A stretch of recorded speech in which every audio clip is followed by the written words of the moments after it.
No dia 15 de janeiro de 2026, o Orelha, que era um cãozinho comunitário da Praia Brava de Florianópolis, Santa Catarina, um cãozinho idoso de 10 anos, foi atacado por um bando de adolescentes e morto, enquanto eles brincavam de quem dava porrada mais forte com pregos na cabeça dele.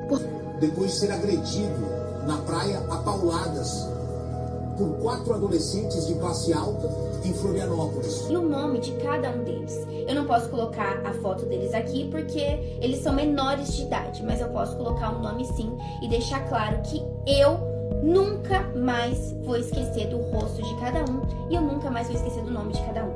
O que vocês puderem compartilhar sobre a Orelha, não precisa ser esse vídeo, mas o que vocês puderem compartilhar, compartilhem. Não deixem esse assunto morrer, vamos fazer isso chegar nas grandes mídias e vamos fazer com que a Orelha tenha a justiça que